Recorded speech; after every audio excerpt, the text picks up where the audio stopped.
Неколку пати ова утро со Јована најавивме дека денес главна утринска тема на дневен ред е најавената можна реформа на пензискиот систем во Република Македонија, што можеме да очекуваме кога ќе бидеме пензионери, особено оние кои што сега наредниот период одат во пензија. Очигледно се покажа дека тој трет, втор и прв столб кои што беа зацртани можеби и нема да функционираат, па затоа решивме од прва рака околу пензиите да позборуваме токму со првиот човек на новото Министерство за социјална политика, демографија и млади на Република Македонија.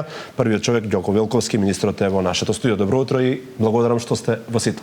Благодарам на поканата, добро утро на сите, на гледачите и благодарам за убавата пријатна атмосфера. Да, ајде да им објасниме на пошироката јавност. Вие во суштина сте министер од ова нова реконструкција на владата, чинам недела две. Толку недела две, но за да бидеме јасни на гледачите, вие бевте во суштина заменик министер. Моја констатација е дека лично повеќе ве гледав на медиумите отколку министерот, ама нека биде тоа моја констатација. Ова го кажам се со цел да знаат гледачите дека сте во материјата откако е ова нели последна влада во ова ново министерство кое што беше Министерство за труд, социјална политика, сега се подели нели како што се подели. Чисто велам како информација за гледачите. Морам прво да ве прашам околу изјавата на претседателот на владата, чинам беше во подкаст на порталот Пари, каде се парите, каде што изјави премиерот дека граѓаните нема да бидат среќни или ќе бидат изненадени кога ќе видат што се случува во вториот пензиски столб. Мене не ми беше до крај јасна изјавата, бидејќи вие доаѓате тој ресор, што сакаше во суштина премиерот да каже? Премиерот многу добро истакна и не да ги заплаши, кога што тоа беше презентирано после неговата, нели, тој подкаст каде што ги истакна токму состојбите во вториот пензиски систем и неговото лично мислење, нели, во тој момент. Настана една еуфорија на несигурност можеби помеѓу нели граѓаните, што е нормално доколку не сите разбираат нели или се упатени комплетно за нели тоа како функционираат одредени нели првиот пензиски систем, вториот пензиски систем и така натака. Он само го кажа тоа што реално го видовме со првите излегувања или после 20 години, беа првите осигуреници кои што ги зема нели своите средства од вториот пензиски столб и тоа беа прилика во првите неколку месеци 150 такви наши сограѓани. Тоа се првите кои што земаат пари од вториот столб. Бидејќи 2006 воспоставено, од тогаш првите осигуреници веќе денеска нели природно замина во пензија и да ги користат нели средствата нормално што ги штеделе во вториот пензиски столб. И тоа што го видовме таму е дека недоволно биле оплодувани нивните средства за да достигнат нели она ниво кој што го има пензијата од првиот пензиски систем, бидејќи очекувањата нели е дека штедиме во двата пензиски системи, треба да имаме подобра или поголема сума на средства во пензијата кои ќе дојдат нели како целина на крајот од денот. Така да тука почнавме да ги кога го согледавме системот така, комисија која што е стручна, луѓе од експерти токму во таа област започна да ги согледуваат сите бројки и состојбите во тој дел од пензискиот систем. Се прават анализи. Тие не се завршени бидејќи нели доаѓаат пензионери од 2007, 2008, така да ќе идат низ годините. Во дел од годините имало повисоки пензии, нели нормално растеше минималната плата низ годините од тогаш навака. Така да се прават детални анализи бидејќи не говориме само за една година или еден месец во текот на изминатите 20 години, така да тоа е еден опсежен материјал кој што треба добро да се изанализира и тогаш да граѓаните го соопштиме она кој што ќе се констатира како такво дека треба да се направи или не во даден момент нели ќе покаже самата анализа одредени измени во токму во односот на вториот нели пензиски столб во моментов. Помош ќе имаме секако и најави министерката за финансии, мислам дека и во едно нејзино излагање и од монетарниот фонд кој што е стручно нели тело светско, каде што ќе ни помогне да ги доанализираме одредени податоци токму исто така од вториот пензиски систем и тогаш ќе донесе владата одлука дали треба да има одредени промени сега во овој момент да се напрати во како правец би биле. Зошто го говорам ова? Бидејќи таму не може да правите промена во делот на тоа за 1, 2 или 5 години. Бидејќи таму треба ќе направите промената во тој дел на системот на пензискиот дел, треба да трае следните 15 до 20, 25 години, бидејќи нели тоа треба да биде стабилен и средствата кои што сите ние ги вложуваме, и јас и вие вклучувајќи денеска, дека истите треба да ни служат нели за X години од денеска, а секако ни се осигурани. Тоа само сакам да го потенцирам, бидејќи граѓаните нели кажуваат ќе пропадне, вака народно си кажано, добро, да. Тоа се кажуваат ќе пропадне, не. Парите кои што се таму вложени, нашите пари, моите и вашите, и на секој еден граѓанин се по устав загарантирани и се осигурани. Така да тие средства не пропаѓаат. Тука граѓаните се бидат мирни, нема потреба од никаква паника, едноставно бараме начин како тие да станат повеќе во купчето кој што и денеска го имаме нели како такво во тој дел, за да се оплават повеќе и утре тие пензии или ануитети кои ќе бидат во рамките кои ќе станеме пензионери да може да бидат со поголема вредност. Ајде народски да прашам, се разгледува ли можноста да се укине вториот пензиски столб? Доколку покаже, да, во одредени земји е укинат. Сега мора да кажам анализите кои што ги имаме како компаративна анализа, нели ги следиме и трендовите светски се. Ние ниту сме го измислиле пензискиот систем, ниту така ќе го завршиме со нас како луѓе и како политичари, па и експерти кои што ги имаме во област. Значи има и такви трендови во светот каде што ова функционирало и вториот пензиски систем бил нели на сила долги години.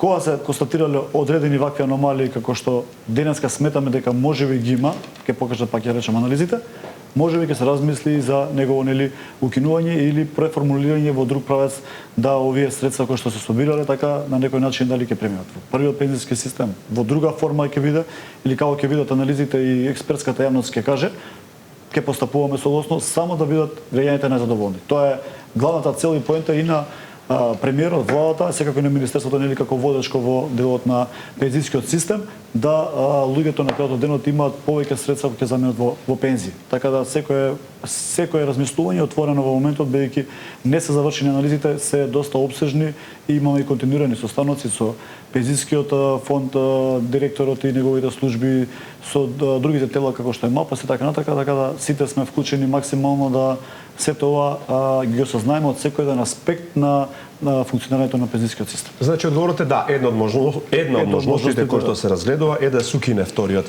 Бидејќи овие 150 сега кои што влегле во пензија, предпоставам дека имале од сите нас најмалку можност да ги акумулираат средства, да бидејќи биле највозрасни. Што со оние кои што имаат собрано доста средства во вториот? Ова е прашам, знаете зошто? Бидејќи оваа влада меѓу другото толку многу вложува во дигитализација, во електронски направи, во сите оние програми кои што го прави исто новото Министерство за администрација и дигитална технологија. Зошто ние би били изненадени од вториот столб? Ние вториот столб онлайн го гледаме во секој ден колку пари сме собрале. Зошто би били изненадени од вториот столб или би били изненадени колку би бил мал придонесот од првиот столб? Тоа не го разбирам.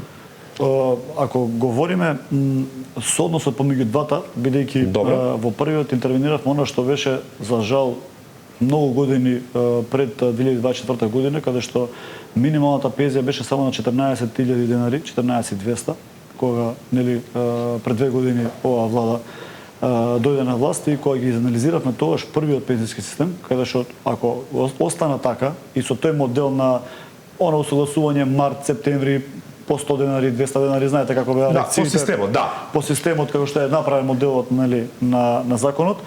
Ако останеше така, тогаш можеби со односот немаше да бидете изненадени. Нели, ако така ги гледавме тогаш бројките. Меѓутоа со интервенцијата која што се направи во првиот пензиски систем, нели столб кој што е со 7.000 денари за само година и половина, кој што денеска ги имате, денеска де факто минималната пензија ви е 21.500 денари, мислам дека заокружено, е веќе голема разликата за само година и половина настаната помеѓу така она што било тогаш пензија од системот и она што од вториот пензиски систем би се земало нели во даден момент. Така да тука настана големата разлика нели и со односот помеѓу првиот и вториот пензиски систем и очекувањата нели колку би се земале. Меѓутоа мораше се интервенира во првиот, бидејќи знаете дека за 14.000 денари претпоставам дека многу од вашите и утрински гости кои што ве следат реакциите беа преголеми и најдовме на одобрение, тоа беше барањето прво. да се потсетиме сега пред 2 години, дека првото барање на пензиите беше да има достоинствен живот во смисла на тоа да им се покачат пензиите, нели, за да нивната куповна моќ како жители во овој општество да биде, нели, што поголем и поквалитетен живот. Така да тука се настана она очекување кој тогаш биле на тој сооднос и денеска со тоа што пензиите се реално покачени, нели, за 64%, она која беше минимално, денеска за 64% покачена во однос на таа кој што беше во 2024 кој што земаа пензионерите. Така да тука се настанати разликите во она што го гледаме како систем денеска реален во вториот пензиски систем и она што беше пред само 2 години реално во пензиите. Да, добро, ние ќе следиме се што се случува, рековте голем процес. Она што сакам исто да го истакнам и да ве потпрашам, разликата огромна помеѓу првиот и вториот пензиски столб, сега како што е наследноста. Во вториот пензиски столб луѓето можат да ги наследат парите, а во првиот, нели, овој државниот што се го викаме ние постаро, нели, може човекот да биде пријавен пензиско, но за жал по овој закон на 64 години да почине, сите пари на тој осигуреник пропаѓаат, односно тие не се наследни. Сега во вториот пензиски столб парите се наследни, односно вие на некој начин ги штедите тие пари, таа половина, помалку од половина пензија која што имате во вториот столб. Дали се размислува, затоа може би дел од луѓето се исплашени доколку се споја вториот и првиот пензиски столб, што со парите дали ќе бидат тие некако наследени, да. Така, го кажав и тоа претходно, значи ова се што е штедено, секој од нас што штедел, што се случи во реформата. Тоа е вториот столб. Тоа е вториот столб, парите се негови. Тие се загарантирани и по закон и по устав. Така да тука треба граѓаните да нема дилема дека тие средства се нивни, се заштедени. Така да тоа народски да кажам, луѓето се плашат министер вака, да не ги земат парите од вториот столб, да ги стават во првиот столб и толку да. Не може тоа не може да се случи бидејќи тие се нивни заштедени средства. Не може да се случи тоа така на овој начин бидејќи стекнатото право тогаш пред 20 години не може да се наруши денеска. Без оглед каква да биде реформата, нема да се наруши тој момент се додека он штедел, нели, 20-25 години од неговите заштеди, тие ќе сидат по принципот како што е сега законот направен, бидејќи, нели, и како да се направи моделот, тоа е негово право и 25 години го стекнувал или 20, независно, нели, колку од нас работеле, така да во тој дел нема. Ето е многу важно се каже, бидејќи јас вака до сега искрено прецизно ова во јавноста го немам слушано. Може би сум пропуштил, но јас го немам слушано. Ова е вака и не сме да биде никако поинаку, бидејќи секој од нас штедел по тој принцип како што е 20 години и без оглед, нели, колку. Мислам дека без оглед колку собрале, дали малку или многу, сепак се тоа сакам да. Тоа мислам дека парите на тој граѓанин, на тој човек кој што штедел. Тоа мислам дека беше огромна дилема во јавноста. Добро, малци ова дебата во летни месеци се отвора, па слушнала, недослушнала луѓето и затоа и најмногу ве викнав да ги повторуваме за да ги расчистиме работите. Кога сме кај пензиите, уште една голема, вака би рекол, дебата јавна се наметна околу одење на граѓаните во пензија со години, нели? Ние веќе од Југославија го тераме ова 64 мажи, 62 жени, па некои 70-ки се појавија 73, 74, 72. Дали воопшто се размислува за зголемување на старосната граница? Не, во овој момент не се размислува и не се прави таква анализа за тоа дали се покачи старосната граница, отколку од еден аспект така што е многу важен. Денеска во Македонија по повеќе закони, ќе земам закон за здравство, образование, јавно обвинителство, судство, таму има во нивните матични закони, токму на овие, нели, професии, веќе дозволено да може да продолжат да работат токму овие, нели, стручни кадри. Ама кој сака? Кој сака, да. Кој сака, добро. Тоа е многу важно. Многу важно, да. Кој сака после нивната 62. Ја уште сега кажам дека не сакам. Затоа да до таму завршуваме. Кидеме во пензија. Да. На 62-64 така. Кој сака може и денеска во голем сегмент од функционирањето на нашите институции, дали државни, дали приватни, нели, да идат во дел во пензија и после нивната 62-64 година и за тоа да примат и редовна плата, нели, и да плаќаат редовни придонеси. Така да затоа поради таа причина не се размислува во овој момент, нели, да се качи старосната граница вака со закон. Така да дозволено е. Од кај излезе оваа дебата со 73-74? Луѓето знаете како експерти ве дебатираат поради тоа што го гледаат со односот на бројот на активно вработени, нели, луѓе во Македонија со оној што се пензионери во пензионскиот систем, нели, она за жал бројка 1:1,63 денеска кој што, нели, работник пензионер го полниме пензионскиот систем, по тука произлезе дебатата дека таа треба да биде минимум, нели, на 1:2 и нели ако ga качиме границава ќе останат луѓе да работат подолго, ќе се зголеми нели бројот на работоспособно население. Од тој аспект аналитичарите претпоставувам дека почнуваат да се прават некои Ама тоа штети на реално на целокупната јавност и на политиката и на овие реформи кои што вие ги правите, затоа што од никаде секој ден 74 години ќе се работи до 84, ете вие кажувате владата воопшто не размислува за промена на моделот 62-64. Во овој момент не се прави ниту анализа, ниту работната група која што е составена од владата пред година дена за токму за реформи во пензискиот систем, ниту сме побарале од некаква институција нели меѓународна да дајат анализа, така да еве да бидат мирни граѓани. Да бидат мирни граѓаните. А не бе притиск Европска унија и придружувањето и тоа нема врска. Има дебати, таму има дебати отворени секогаш, они предлагаат, знаете Германија го сменила системот, не знам кој го сменил системот, да во ред, меѓутоа ние имаме наш систем и наши политики кои што ќе ги нели водиме. Можеби има друг правец како да ги решиме токму овие дилеми, да се продолжи, можеби да зема некој пензија и да работи истовремено е една од опциите кои што се разгледува и се дебатира нели она сега кога работиш. Тој поради недостаток на луѓе за работа, на работа сила и мора да го покриеме и посебно стручните, па ќе кажам нели лекари, образование, па и инженери ни требаат навистина во поголем број бидејќи така се развива и општеството, во кажа дигитализацијата е еден елемент кој што ги развива сите овие сегменти дополнително. Да. Две битни работи, значи кажавме и сакам да ги потенцирам, значи парите од вториот столб се загарантирани и се на граѓаните и дека во моментов не се разгледува повеќе од 62 за жени, 64 за мажи. Мислам дека тука ептен објаснивме за да не бидат граѓаните загрижени. Кога сме кај пензискиот фонд, ние со години наназад министер имаме проблем со средства таму. Тоа од осамостојувањето на Македонија секогаш фала средства по државниот буџет, тоа се финансира и така натаму. Но ја спомнавме Европа. Ние нормално дека работите сега за овие години да биде како што треба, но ваше стручно мислење во перспектива, ќе имаме ли ние проблем за 20 на 25-30 години и со пензискиот столб фонд, но и со ние знаеме дека многу македонски граѓани со странски документи работат по Европа. Тие природно ќе се вратат во татковината, во Македонија. За жал, да зборам за бугарски пасоши пријавени таму, со ќе имаме ли ние за 25 години вистински проблем овде со пензиите, тоа ќе биде голем процент на граѓани кои што работат во Европа, но ќе бараат пари тука за пензија. Они ќе земат и странска пензија, нели? Таму каде што имаме такви осигурителни договори склучени со билатерални, нели, со доста држави во Европа пред се. Ќе имаме за 20 години, ако продолжи демографските трендови, за жал, вака како што се денеска поставени или скалата како што е поставена не само Македонија, тоа е балканска па и европска нели тренд, па и светски. Сега да не кажам, меѓутоа ќе се држам поблиску до нашите тука граници. Секогаш ќе имаме проблем бидејќи работоспособното население се намалува.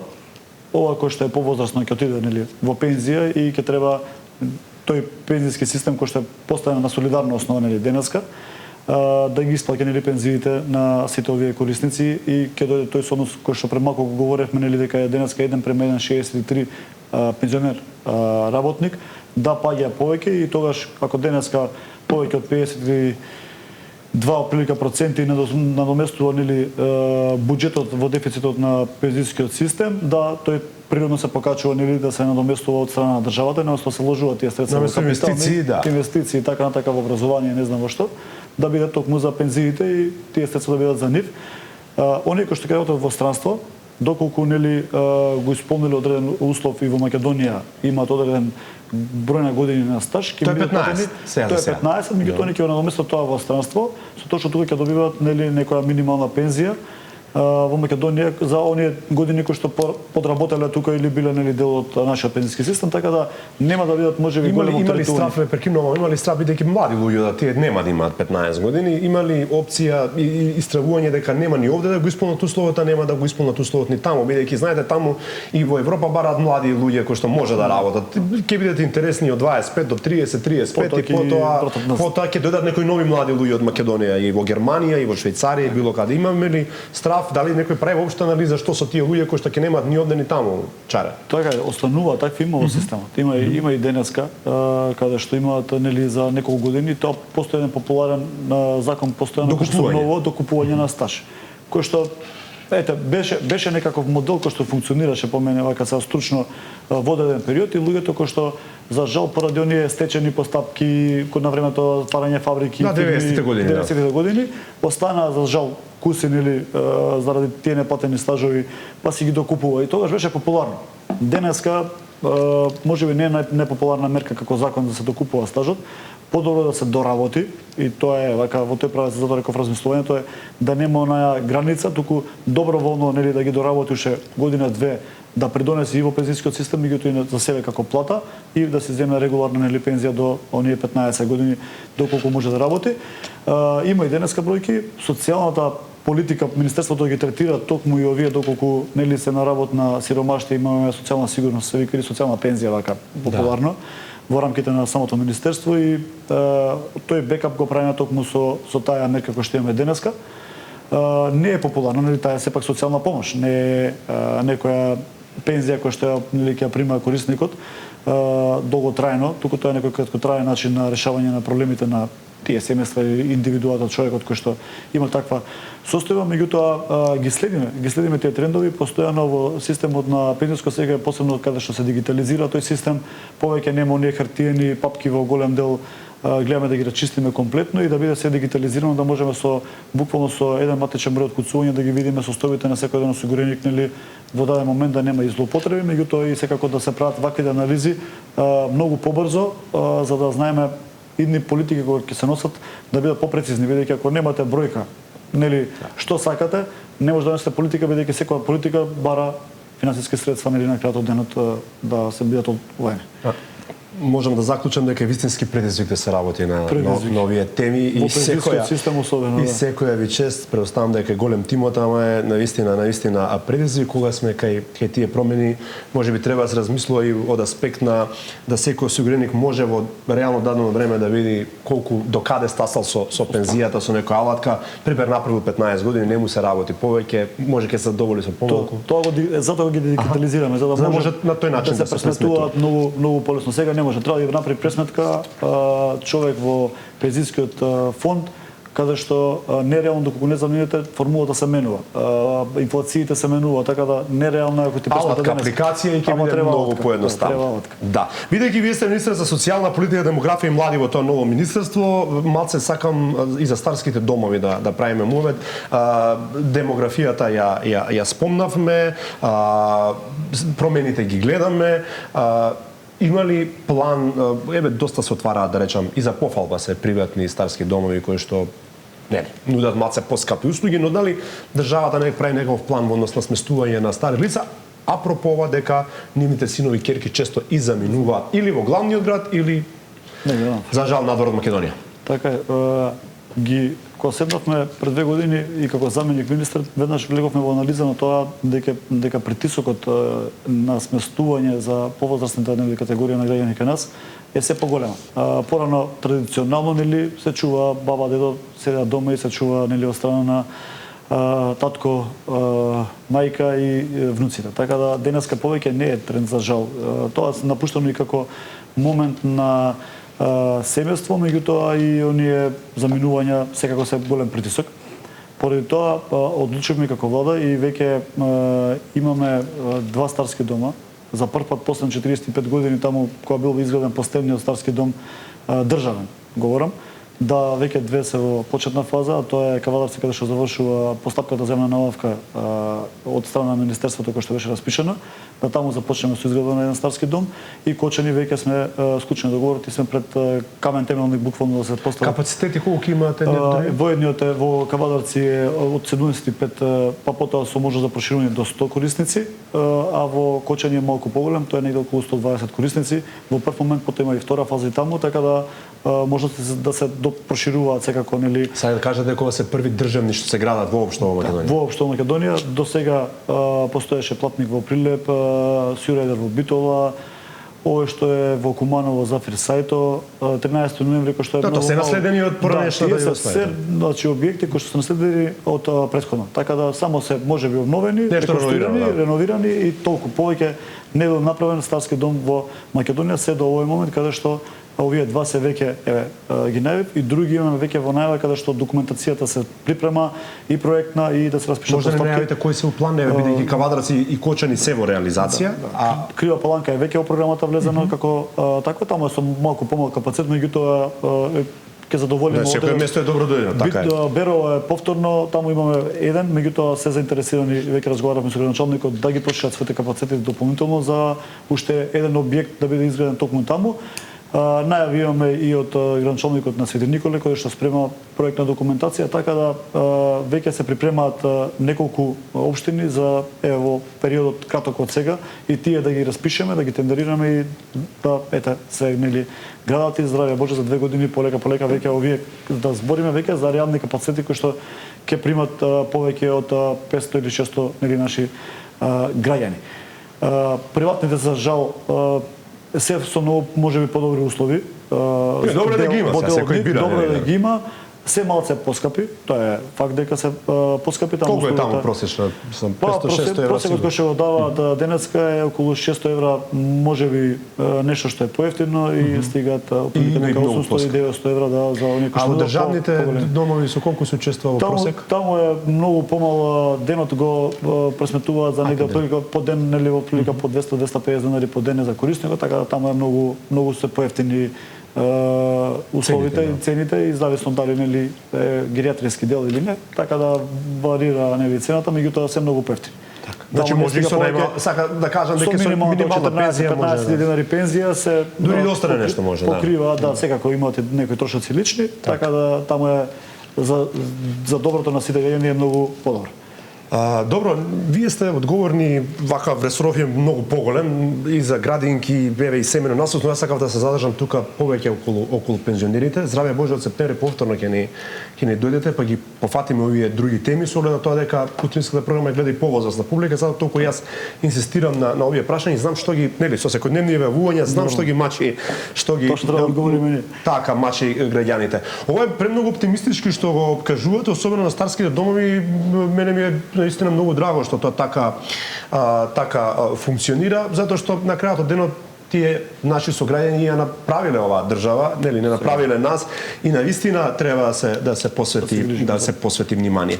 Кога сме кај повозрастните граѓани, освен реформата во пензиските столбови и старските домови, има ли некои други проекти во рамките на ова министерство за крај што еве токму за ова група на луѓе? Да, но сакам да го потенцирам кој што беше започнато, тоа е услугата во домот, ова е она најприродната поддршка која што може да добијат нашите сограѓани и во моментот се покачивме на 81 управен договор во државата, што е најголем број на управни договори склучени по однос на давање на услугите кон граѓаните, а тоа значи дека провајдер кој што е во одреден град, независно кој е лиценциран, со лиценцирани негователи, по неколку часа во текот на денот идат во поддршка на оние кои што навистина има најпотребна таквата помош, да ги проверат дали се во ред, да ги услужат по однос на тоа да се појде во аптека, во продавница, на лекар треба да појде нели тоа повозрасно лице, да му се помогне во рамките на својот дом, нели бидејќи живеат најчесто тие што стануваат нели сами, на тие им треба таа поддршка, така да тие неколку часа во текот на денот секојдневно, кој што доаѓаат овие негователи, се навистина директна поддршка и се така опфатени повеќе од 4000 наши сограѓани во државата, така да тоа е еден алтернативен европски начин кој што навистина дава и резултат и е квалитетен начин на грижа за овие луѓе, бидејќи не ја менуваат својата средина, остануваат во рамките на својот дом, а добиваат повторно грижа, нели, онака како што треба. Асистенција како што треба, така да ова е една од услугите кои што најмногу ја бараат и самите центри за социјална работа кои што нели оперативно се во рамките на тие општини, градоначалниците на општините, секој еден од нив е заинтересиран да оваа услуга ја има и тука имаме низа на други услуги на лицата со попречено секако нели како допомогање, така да овие услуги се навистина добри. Одвојуваме доста финансиски средства и месечно и годишно како систем во државата, меѓутоа даваат со квалитетен нели на крај исход кон самите корисници и нашите сограѓани. Резултатите се добри. Добро, ќе ни дојдете пак реално бидејќи сме на крај со времето. Мене она што ме интересираше и погледаме до граѓаните, уште еднаш да констатираме нема промена 62-64, 4, не се чепкаат парите од вториот пензиски столб, остануваат кај граѓаните, 2 нови пензионерски домови во Кочани и во Кавадарци, сето она што го најавивте како дополнителна нега за возрастните. Реков пак ќе дојдете, пак ќе зборуваме на други теми. Благодарам на поканата, секогаш е пријатно со вас и тука сме на располагање да на граѓаните пред се доволиме тоа што имаат интерес самите они. Благодарам. Ѓоко Велковски, министерот во Министерството за социјална политика, демографија и млади на Република Македонија. Станете со нас, се враќаме.